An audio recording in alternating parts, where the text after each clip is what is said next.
ആത്മാവ് നിങ്ങളെ നയിക്കുന്നെങ്കിൽ നിങ്ങൾ നിയമത്തിന് കീഴല്ല. ജഡത്തിന്റെ വ്യാപാരങ്ങൾ എല്ലാവർക്കും അറിയാം. അവ വ്യഭിചാരം, അശുദ്ധി, ദുർവൃത്തി, വിഗ്രഹാരാധന, ആഭിചാരം, ശത്രുത, കലഹം, അസൂയ, കോപം, മാത്സര്യം, ഭിന്നത, വിഭാഗീയ ചിന്ത, വിദ്വേഷം, മദ്യപാനം, മധുരോത്സവം ഇവയും ഈദൃശമായ മറ്റു പ്രവൃത്തികളുമാണ്. ഇത്തരം പ്രവൃത്തികളിൽ ഏർപ്പെടുന്നവർ ദൈവരാജ്യം അവകാശപ്പെടുത്തുകയില്ലെന്ന് മുമ്പ് ഞാൻ നിങ്ങൾക്ക് നൽകിയ താക്കീത് ഇപ്പോഴും ആവർത്തിക്കുന്നു. എന്നാൽ ആത്മാവിന്റെ ഫലങ്ങൾ സ്നേഹം, ആനന്ദം, സമാധാനം, ക്ഷമ, ദയ, നന്മ, വിശ്വസ്തത, സൗമ്യത, ആത്മസംയമനം ഇവയാണ്. ഇവയ്ക്കെതിരായി ഒരു നിയമവുമില്ല.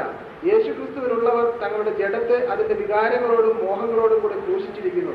നമ്മൾ ആത്മാവിലാണ് ജീവിക്കുന്നതെങ്കിൽ നമുക്ക് ആത്മാവിൽ വ്യാപരിക്കാം. നാം പരസ്പരം പ്രകോപിപ്പിക്കുന്നവരും അസൂയപ്പെടുന്നവരും വ്യർത്ഥാഭിമാനികളും ആകാതിരിക്കട്ടെ. വലിയൊരു വചനമാണ് തന്നിരിക്കുന്നത്.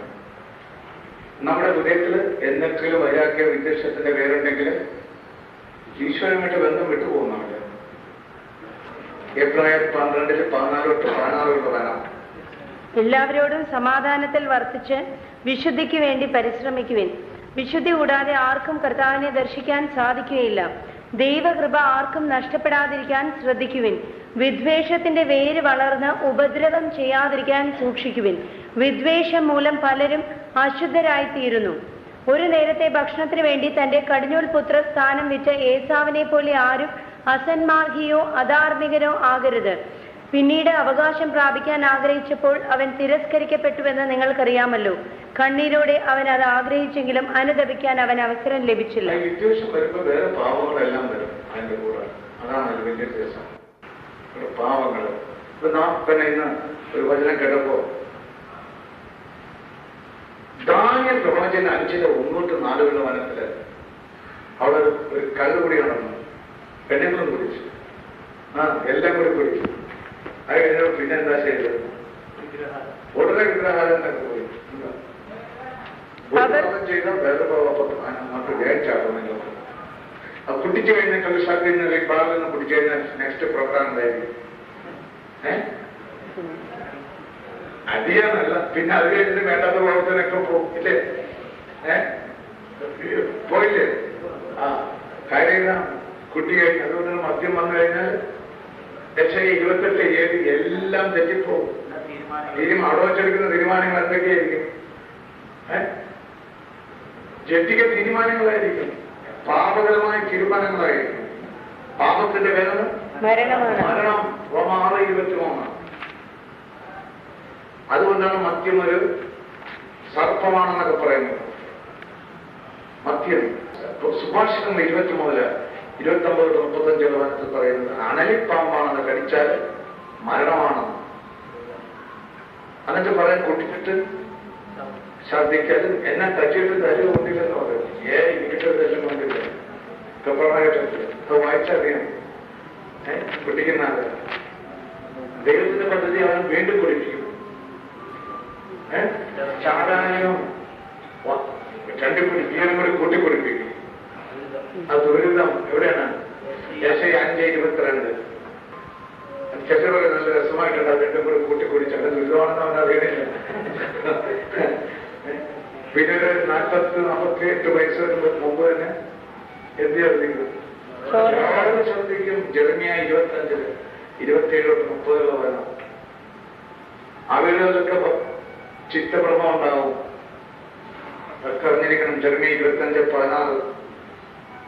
വചനമില്ലാത്തതുകൊണ്ടാണ് അറ്റി നടക്കും വീട്ടില്ല. ആരൊക്കെ തമ്മില് മക്കളെ കേട്ടാണല്ലോ. ഇടയ്ക്കും മകളെ കൊടുക്കും. കണ്ടിട്ടില്ലേ? അമ്മക്കിട്ടൊക്കെ കൊടുക്കും. കുട്ടികളുടെ വീട്ടിലുള്ളതല്ല സംഗതിയൊക്കെ നടക്കും. ജെറമ്യാ പ്രവാചകൻ 13 12-14 വചനമാണ്. എല്ലാം വചനമാണ്. എവിടെ എടുത്താലും വചനമാണ്. ഇതിനാണ് എല്ലാത്തിനും ഇണയേണ്ടെന്ന് എവിടെയാ പറഞ്ഞേക്കുന്നത്? യെശയ്യാ 34-16 വാക്യം. എല്ലാത്തിനും ഇണയേണ്ട വചനത്തെ എവിടെ നോക്കിയാലും ഒന്നില്ല വേറെ ഒന്നിനോട് അനുബന്ധിച്ചായിരിക്കും എന്തെടുത്താലും. ഈ ധനമോഹം എന്ന് പറഞ്ഞാൽ ഒന്ന് വിട്ടുപോകുമ്പോ തന്നെ അനേകം. അതേ സമയത്ത് ധനം കുറയുമോ കൂടുമോ? കൂടും. മത്തായി 6:1-4 വനത്തില് എന്താ പറഞ്ഞേക്കുന്നത്? ദാനധർമ്മം കൊടുക്കും എങ്ങനെ വേണം? ഫോട്ടോ എടുത്ത് പിന്നെ പബ്ലിസിറ്റി ചെയ്ത് ഇല്ലേ? ആ മനോരമയില് കൊടുക്കുന്നതിന് ചെക്ക് കാണിച്ചിട്ട് പേരും എഴുതും, എല്ലാം എഴുതണം. ആരൊക്കെ ഇല്ലേ? മറ്റുള്ളവരെ കാണിക്കാൻ വേണ്ടി അവരുടെ മുമ്പിൽ വെച്ച് നിങ്ങളുടെ സൽക്കർമ്മങ്ങൾ അനുഷ്ഠിക്കാതിരിക്കാൻ സൂക്ഷിച്ചുകൊള്ളുകയും, അല്ലെങ്കിൽ നിങ്ങളുടെ സ്വർഗത്തിനായ പിതാവിൽ നിങ്ങൾക്ക് പ്രതിഫലമില്ല. മറ്റുള്ളവരിൽ നിന്ന് പ്രശംസ ലഭിക്കാൻ കപടനാട്യക്കാർ സിനഗോഗുകളിലും തെരുവീതികളിലും ചെയ്യുന്നത് പോലെ നീ ഭിക്ഷ കൊടുക്കുമ്പോൾ നിന്റെ മുമ്പിൽ കാഹളം മുഴക്കരുത്. സത്യമായി ഞാൻ നിങ്ങളോട് പറയുന്നു, അവർക്ക് പ്രതിഫലം ലഭിച്ചു കഴിഞ്ഞു. നീ ധർമ്മദാനം ചെയ്യുമ്പോൾ അത് രഹസ്യമായിരിക്കേണ്ടത് നിന്റെ വലതുകൈ ചെയ്യുന്നത് ഇടതുകൈ അറിയാതിരിക്കട്ടെ. രഹസ്യങ്ങൾ അറിയുന്നതിന്റെ പിതാവ് നിനക്ക് പ്രതിഫലം നൽകും. പ്രതിഫലം നൽകുകയില്ലയോ? യേശുവിന്റെ നാമത്തിൽ കൊടുത്താലും മത്തായി 10:42 എന്താ? ഈ ചെറിയവൻ ഒരുവന് ശിഷ്യന് എന്ന നിലയിൽ ഒരു പാത്രം വെള്ളമെങ്കിലും കൊടുക്കുന്നവന് പ്രതിഫലം ലഭിക്കാതിരിക്കുകയില്ലെന്ന് സത്യമായി ഞാൻ നിങ്ങളോട് പറയുന്നു. അത് ലഭിക്കുമായില്ലേ? ഇതാണ് ഈശോ ദശാംശത്തിന്റെ കാര്യം പറഞ്ഞത്. വചനത്തിൽ കൂടി കേട്ടോ. അതൊരു ഒരു മുദ്രയാണെന്ന് പ്രഭാഷകൻ മുദ്രമോതിരം ദാനധർമ്മമാണ്. 17:22 പ്രഭാഷകൻ 17:22 വായിച്ചത്. മനുഷ്യന്റെ ദാനധർമ്മത്തെ മുദ്രമോതിരത്തെ എന്ന പോലെ കർത്താവ് വിലമതിക്കുന്നു. ഈ മുദ്രമോതിരം അണിഞ്ഞാല് അതുകൊണ്ടാണ് അനേകർ ഇന്ന് നിലനിൽക്കുന്നത്. കമ്പനികളും വ്യക്തികളും എല്ലാം ഭൂമിയിൽ ഈ ദാനധർമ്മം അത് സ്നേഹത്തിൽ നിന്ന് തുടങ്ങാൻ സാധ്യമാണ്. അത് കൊടുക്കാൻ അത് കൃപയുണ്ടെങ്കിൽ ദാനധർമ്മം കൊടുക്കാൻ സാധ്യമാണ്. അപ്പോസ്തലപ്രവർത്തനം 10:2 കൊർന്നേലിയസ് എന്ന ശതാധിപൻ നീതിമാനൻ ദാനധർമ്മം ചെയ്യുന്നവൻ ധർമ്മിഷ്ഠനായിരുന്നു. കണ്ടോ? അത് ഇത് കൊടുക്കുന്നവണ് പ്രഭാഷകൻ 3:30-31 വാക്യം വായിച്ചത്. പാവങ്ങളെല്ലാം മായ്ച്ചു കളയും. ജലം ജ്വലിക്കുന്ന അഗ്നിയെ കെടുത്തുന്നത് പോലെ ദാനധർമ്മം പാപത്തിന് പരിഹാരമാണ്. നന്മയ്ക്ക് പകരം നന്മ ചെയ്യുന്നവൻ സ്വന്തം ഭാവി ഉറപ്പിക്കുന്നു. വീഴ്ച ഉണ്ടാകുമ്പോൾ അവന് സഹായം ലഭിക്കും. കണ്ടോ? അതുകൊണ്ടാണ് അത് ദൈവത്തിന്റെ ദാനം. മലാഖി 6-13 വാരത്തില് അത് ദൈവത്തിന് അവകാശപ്പെട്ട ദൈവത്തിന്റെ അല്ല, നമ്മുടെ അല്ലെന്ന് പറയുന്നത്. പരീക്ഷിച്ചു നോക്കാൻ.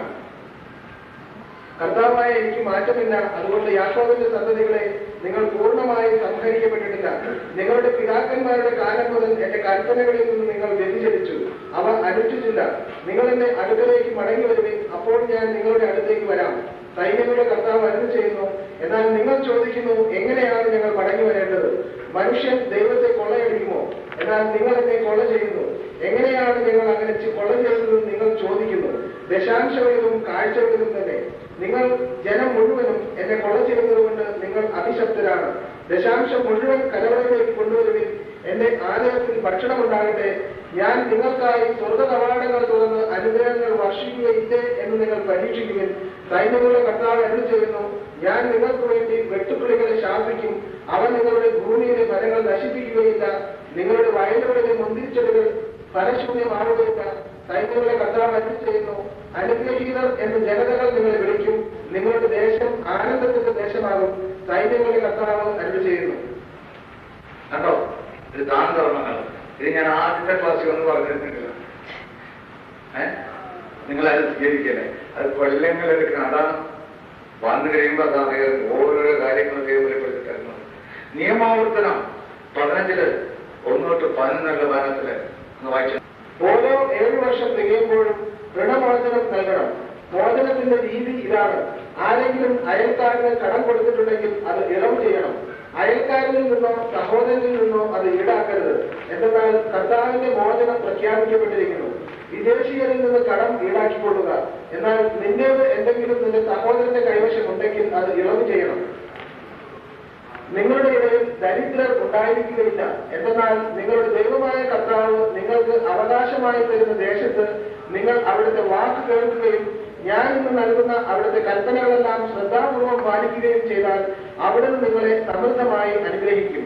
നിങ്ങളുടെ ദൈവമായ കർത്താവ് തന്റെ വാഗ്ദാനം അനുസരിച്ച് നിങ്ങളെ അനുഗ്രഹിക്കും. നിങ്ങൾ അനേകം ജനതകൾക്ക് കടം കൊടുക്കും. നിങ്ങൾ ഒന്നും കടം വാങ്ങുകയില്ല. നിങ്ങൾ അനേകം ജനതകളെ ഭരിക്കും. നിങ്ങളെ ആരും ഭരിക്കുകയില്ല.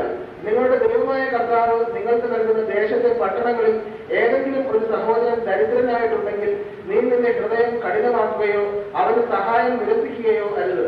അവന് ആവശ്യമുള്ളത് എന്തു തന്നെയായാലും ഉദാരമായി വായ്പ കൊടുക്കണം. മോചനത്തിന്റെ വർഷമായ 7-ാം വർഷം അടുത്തിരിക്കുന്നുവെന്ന് നിന്റെ ദുഷ്ടഹൃദയത്തിൽ ചിന്തിച്ച് ദരിദ്രനായ സഹോദരനെ നിഷ്കരുണം വീക്ഷിക്കുകയും അവന് ഒന്നും കൊടുക്കാതിരിക്കുകയും അരുത്.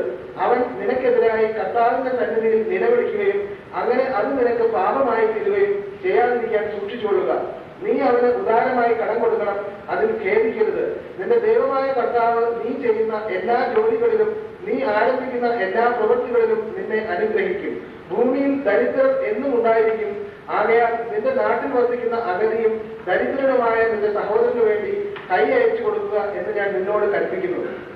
ഭൂമിയിൽ ദരിദ്രർ എന്നും ഉണ്ടായിരിക്കും. ഇതെന്നെ ഈശോ പറഞ്ഞത് എവിടെയാ പറഞ്ഞിരിക്കുന്നത്? യോഹന്നാൻ സുവിശേഷം 12:1-8 വരെ പറഞ്ഞു. ദാരിദ്ര്യം എന്ന് നിങ്ങളോട് കൂടെ ഉണ്ടായിരിക്കണം. അതേ ദാരിദ്ര്യം മാറ്റാനായിട്ട് ഇറങ്ങിയാല് അവന്റെ പോക്കറ്റിൽ അറിയാനാണ് പറയുന്നത്. ദരിദ്രരെ സഹായിക്കാൻ നടക്കുന്നവര് കേട്ടോ. അതുകൊണ്ടാണ് ഈശോ പറഞ്ഞത് ദരിദ്രർ എന്നും ഉണ്ടായിരിക്കും. എന്റെ ഭക്ഷണം ലുക്ക 4:4, മത്തായി 4:4 പിതാവിന്റെ ഇത് നിറവേറ്റുന്നതാണ് എന്റെ ഭക്ഷണം.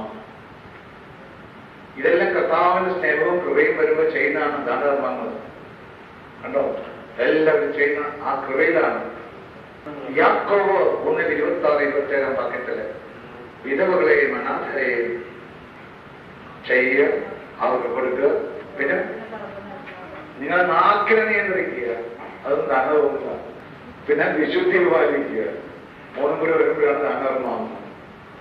അപ്പൊ ദാനധർമ്മത്തില് നിങ്ങൾ പ്രാർത്ഥിക്കുമ്പോൾ ദൈവം കാണിച്ചു തരും എങ്ങനെ വേണം.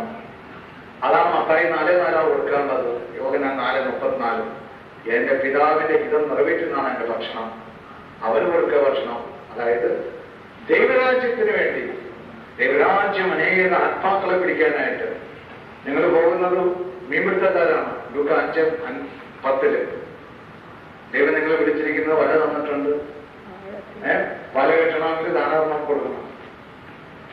വല ശരിയാക്കി എടുക്കണോ? കെട്ടുപൊട്ടിയ ശരിയാക്കണോ? വേണം. വളം വേണോ? വേണം. പോകേണ്ട സ്ഥലത്ത് കൊണ്ട് ഇടാൻ വേണം. അപ്പൊ വല വഞ്ചി ഇതെല്ലാം സംഘടിപ്പിച്ചു കൊടുക്കണം. അതാണ് വിശുദ്ധ ബന്ധമാണ് ആദ്യം.